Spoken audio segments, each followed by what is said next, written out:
Assalamualaikum warahmatullahi wabarakatuh. Perkenalkan, saya Yurika Prastika, mahasiswa PAI UIN Maulana Malik Ibrahim Malang. Di sini saya akan menyampaikan materi serta mereview jurnal yang berkaitan dengan materi perkuliahan kita, yaitu Pancasila sebagai ideologi bervisi multikultural yang membahas tentang kesaktian Pancasila, sejarah Pancasila sebagai perekat kerukunan sosial, dan hubungan antara Pancasila dengan pendidikan multikultural. Jurnal yang saya review di sini adalah jurnal yang berasal dari Resolusi Jurnal Sosial Politik yang ditulis oleh Muhammad Khairul Huda volume 1 nomor 1 yang berjudul Meneguhkan Pancasila sebagai Ideologi Bernegara, Implementasi Nilai-nilai Keseimbangan dalam Upaya Pembangunan Hukum di Indonesia. Pembahasan yang pertama di sini adalah bahwasanya Pancasila itu sebagai dasar negara Indonesia, di dalamnya itu terdapat gagasan atau rumusan-rumusan yang solutif di mana para pendiri Indonesia, para tokoh-tokoh terdahulu itu mampu dengan bijak merumuskan suatu dasar negara yang kreatif yang disesuaikan dengan karakter bangsa Indonesia yang multikultural, yang terdiri dari beraneka ragam suku, agama, budaya, dan sebagainya. Untuk selanjutnya adalah pembahasan mengenai sejarah Pancasila.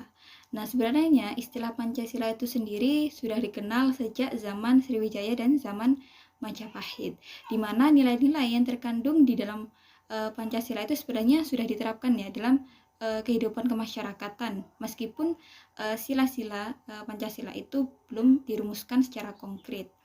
Nah, istilah Pancasila itu sebagaimana tertulis dalam kitab Negara Kertagama karangan Pu Prapanca dan buku Sutasoma karangan Putatular, bahwasanya di sana disebutkan bahwasanya istilah Pancasila itu mempunyai arti berbatu sendi yang 5, pelaksanaan kesusilaan yang 5. Jadi istilah Pancasila itu sendiri berasal dari bahasa Sanskerta yang artinya panca itu 5 dan sila itu adalah dasar atau asas. Kemudian sedangkan di era modern ini sejarah lahirnya Pancasila itu berawal dari pemberian janji kemerdekaan oleh Menteri Jepang pada saat itu, yaitu Kuniaki Koiso pada tanggal 7 September tahun 1944.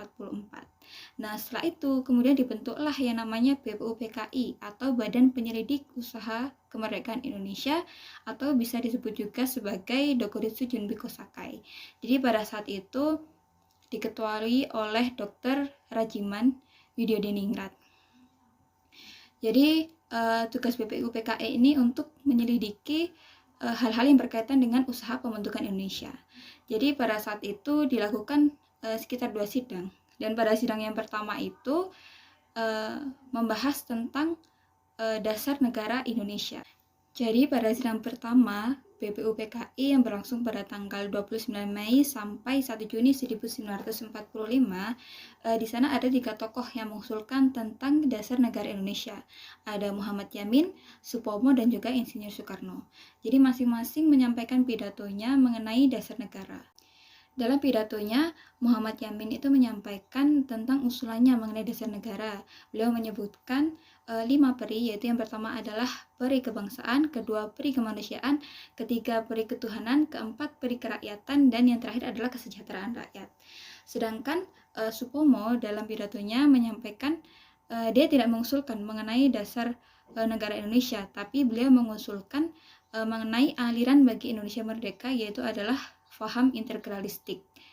Dan yang mendapatkan urutan terakhir untuk menyampaikan pidatonya adalah Insinyur Soekarno pada tanggal 1 Juni 1945, yang kemudian usulan Soekarno ini kemudian disebut sebagai Pancasila.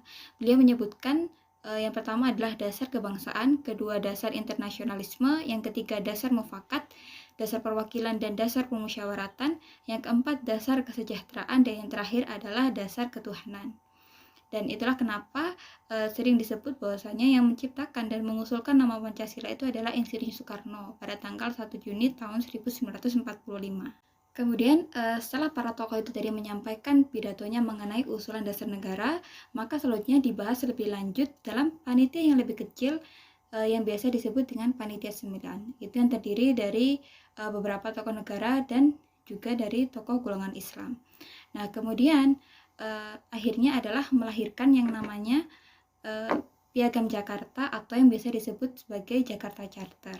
Nah, dalam Piagam Jakarta itu sudah dirumuskan dasar negara. Yang pertama adalah ketuhanan dengan kewajiban menjalankan syariat Islam bagi pemeluk-pemeluknya. Yang kedua adalah kemanusiaan yang adil dan beradab. Yang ketiga adalah persatuan Indonesia. Yang keempat, kerakyatan yang dipimpin oleh hikmat kebijaksanaan dalam permusyawaratan perwakilan.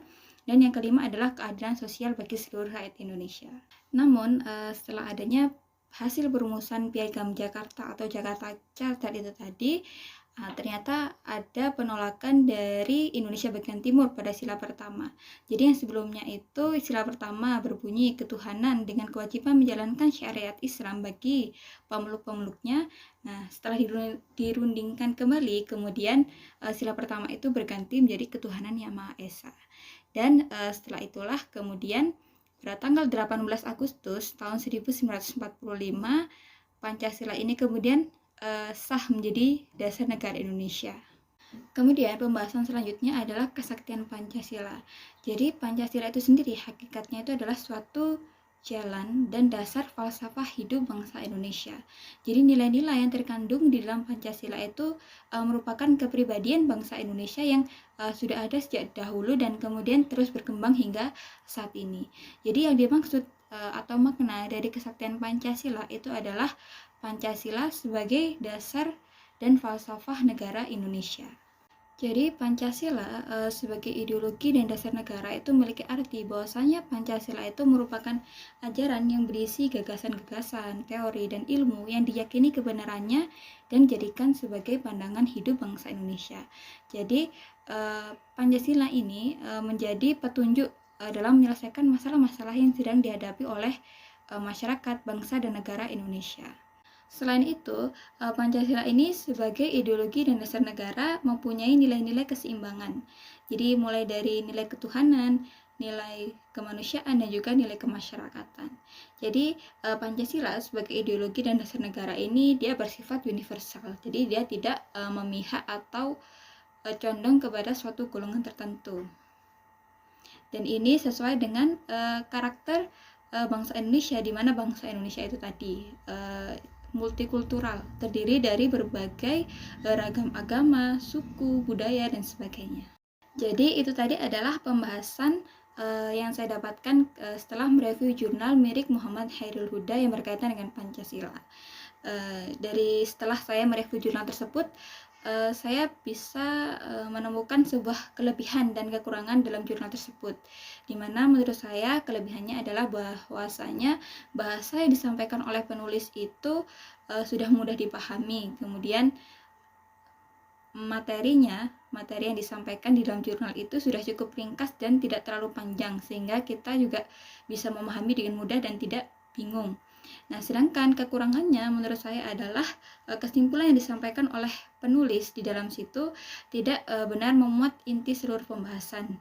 Nah, dan juga di sana masih belum ada pembahasan mengenai karakter bangsa Indonesia yang multikultural, yang kemudian juga tidak ada kaitannya antara karakter bangsa Indonesia yang multikultural dengan Pancasila, itu belum ada.